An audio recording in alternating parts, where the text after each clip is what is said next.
What's going on, guys? Back with my 2001 Insight, and basically what I'm doing here is I'm trying to I was trying to figure out what was going on with my radio, and so I checked the wires on the back, and everything looks fine on the back, so I suspected it was hopefully not, because I've had this in my Camry, the wires that go through that little grommet-y thing, don't know what those are called, this piece right here.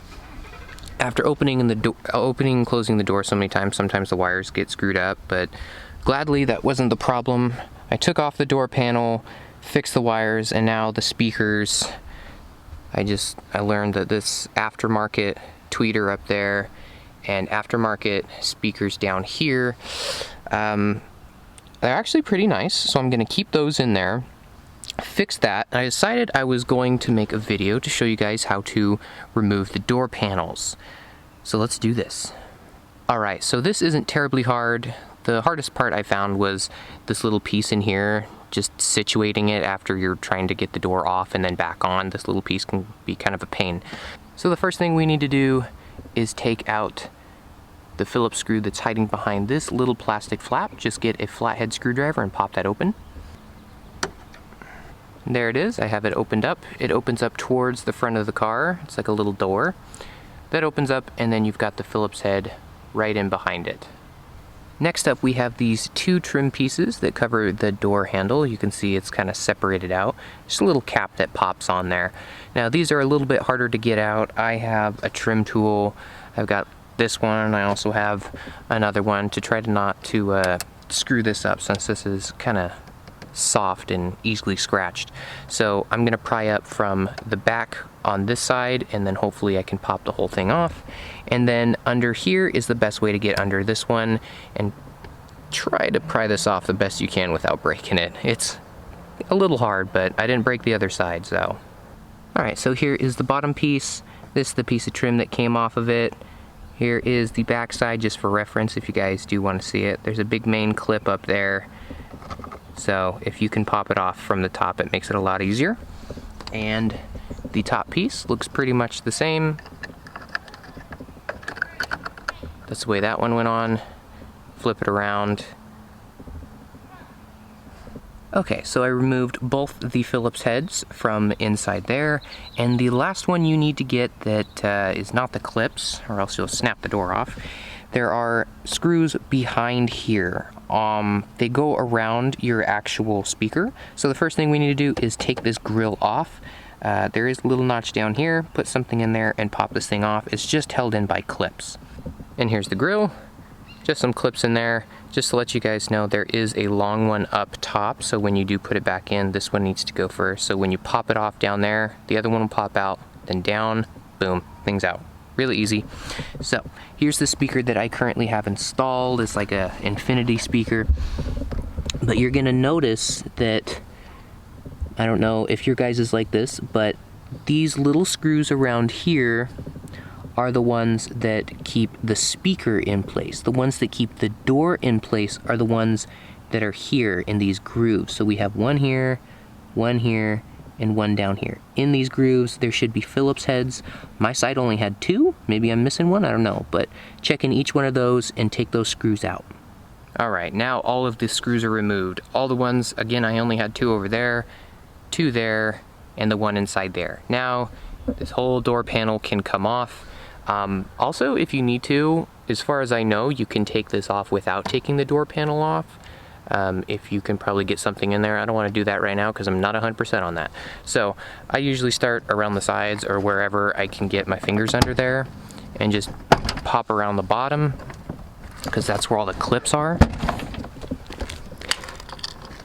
And once you do that, your door should be flopping like this. That means you got all of the bottom clips. Now the only thing keeping it in place is the top weather stripping here. It's basically like a U shape, and it's inside, and it's hooking onto the door frame, which is just a flat piece, so it keeps it in place. So you need to lift up.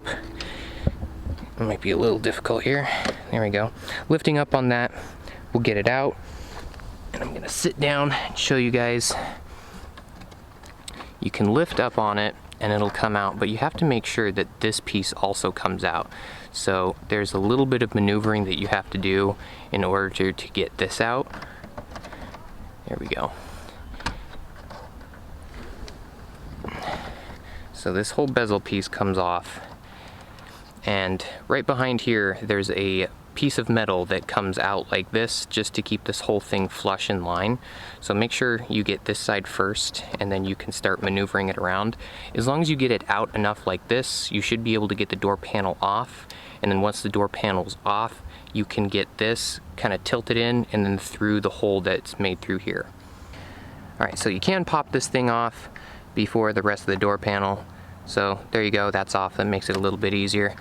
And this whole thing needs to be lifted up.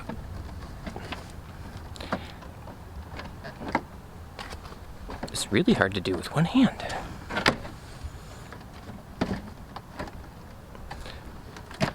There it goes. So now the whole door is off. See, this is the metal piece right along here that this weather stripping is pressing down against. Here, I'll show you guys from the inside. This is what it's going to look like when you take it out. Now the only thing really holding this in place, like I said before, is this. So you need to pop this out and move it inside. Okay, I needed 2 hands to do that. So this is the little metal piece I was talking about that's behind there, and once you clip it in, it pretty much just keeps this bezel nice and close to the inside here. But this is the hole it leaves. You just pull it out and just bend it in a little bit and it'll slide through the hole. But I don't need to do anything with that, so I'm just gonna leave that alone. The only thing left, because if you want to take that with, you'd have to take off the clips on the back. I don't want to deal with that. So down here, this is the piece that I need. This is the aftermarket speaker, and here's the, I guess they have a crossover in here too. But this is what I'm solely working on. I have to rewire this whole thing so everything works again, but that is how to take off the door panel on your 2000 to 2006 Insight. Hope you guys enjoyed. Hey guys, thanks for sticking around to the end of the video. If you haven't already, make sure you follow me on Facebook, Twitter, and Instagram so you can get some behind the scenes stuff that hasn't happened yet and unreleased content that no one else has seen. And if you haven't already, watch that video. And if you watched that video, watch that video. And if you've watched both of those videos already, make sure you subscribe down here. Yeah, watch this stuff. It's awesome. And if you've watched that, and subscribed,